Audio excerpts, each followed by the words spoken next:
Elizabeth Warren is hoping to reclaim the spotlight in tonight's Democratic presidential debate. The Massachusetts senator received high praise from some Democrats for her line of attack against fellow candidate and billionaire Mike Bloomberg in last week's debate. But it was too late to make a dent in Nevada. Warren finished in fourth place, behind Bernie Sanders, Joe Biden, and Pete Buttigieg. She did not receive any delegates. And joining me now is Congresswoman Ayanna Pressley. She is a surrogate for Senator Warren, and she joins me here in South Carolina. Congresswoman, thank you so much for being with us. Yes, happy to be here. So let me ask you about this. Is the senator concerned at all that her debate performance, despite being forceful, as many said it was, the kind of sort of senator that they're used to seeing, for instance, fight things out on Capitol Hill, that didn't actually translate when it came to success in Nevada? Is that a concern? Oh, no, we're successful in Nevada in the sense that we saw great growth post that debate performance from the early vote to the caucuses. In some precincts, she grew from 30 to 50%. And so the debate performance certainly had an impact, and I have felt that on the ground here as I've been traveling as one of her 3 national campaign co-chairs. I've been in North Carolina, I've been in South Carolina. This is the 8th state I've been to, and the 3rd since that debate. And, certainly it is great momentum coming out of that, and we continue to build upon that. What does success for the senator look like here in the state of South Carolina?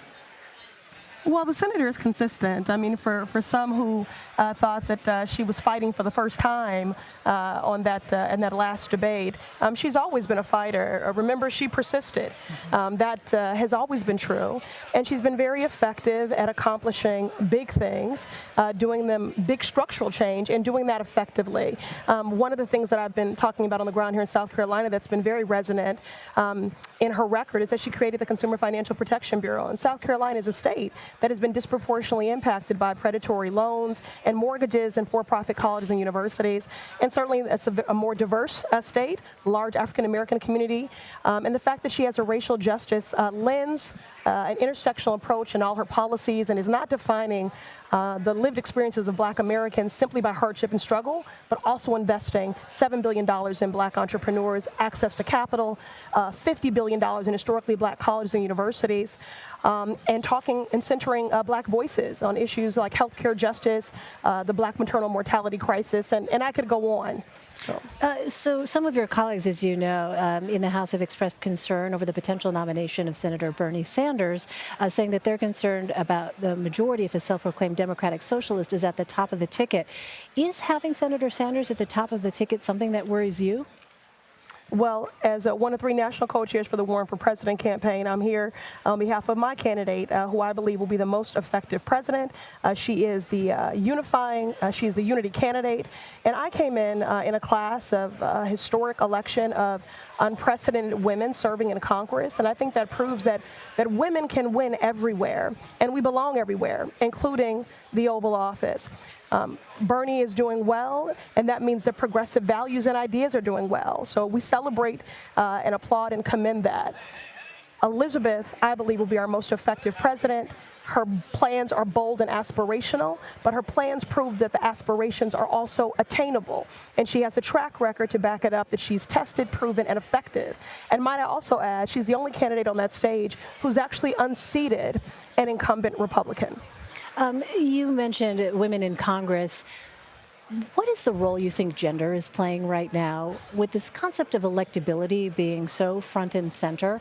Do you think that's playing a role that's, something that's very difficult for some people to talk about, but when it comes to their perceptions of what the country may be ready for, do you think that is having an effect on Senator Warren's campaign? I would say that one of the ways that I see embedded sexism and misogyny show up is attempts to erase her contributions and her voice in this campaign, and to not tell the whole truth of really just the competitive race that she's been running. She is on the board a fourth, I believe, in terms of delegate total.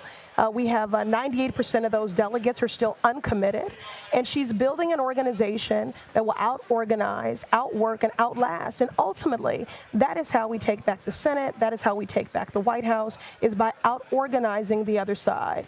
Do you think, I guess what I'm asking is that the criteria for evaluating presidential candidates, that it's somehow different because she is a woman? Certainly that's true. I don't think that, because you have a comma and a title after your name that you've earned, that you're running for the highest office of the land, that the things that we struggle with and face as women in society writ large disappear. There's certainly a higher bar and a double standard, and that is, Elizabeth has met that. And she's used to being underestimated. Women are used to being underestimated. In my own race, this is why we don't ride the polar coaster in this race. In my race, we were down allegedly by 13 points, and we won by a decisive 17. So Elizabeth and our organization is focused on meeting people in community, person to person, heart to heart, talking about big structural change. And I'm going to tell you, that matters because there's a deficit of trust right now. And so someone that has been a partner, that keeps their promises, I've known her for a decade. People have broken hearts because of broken promises, because of broken systems. And Elizabeth is pledging to bring that big structural change. And she's done hard, big structural things before, and I know she can do it again. How has, though, the different criteria for evaluating candidates based on perhaps things like gender, how has that affected her approach to, say, debate preparations or just, frankly, presenting her story?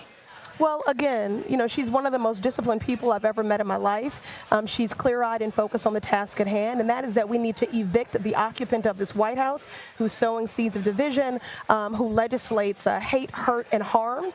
She's clear-eyed on that we need to build a deep, broad, and diverse coalition to evict the occupant of this White House. So she just head down doing her work. She's focused on the stories that she hears in selfie lines, on main streets, in town halls, in our faith houses. That's what she's focused on, centering the voices of the people and putting the power back in the hands of the people. She's not easily distracted. Are we going to hear her go after Senator Sanders tonight?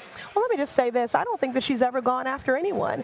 She is a persister. She is a fighter. That is who she is in her DNA. Mike Bloomberg might disagree with you on that one. Well, I think that what she did do was take him to account and everyone on that stage and hold them accountable for their records and their words. And as a survivor of sexual violence and sexual harassment, I think it's long, we're long overdue for the experience of sexual harassment and intimidation and violence to no longer be conflated with being a woman in this country. So I felt that what she was doing in that moment was really defending survivors' justice and affirming what should be a tenet and a priority and a principle upheld by this country and our Democratic Party. She was not attacking anyone. She was holding them accountable.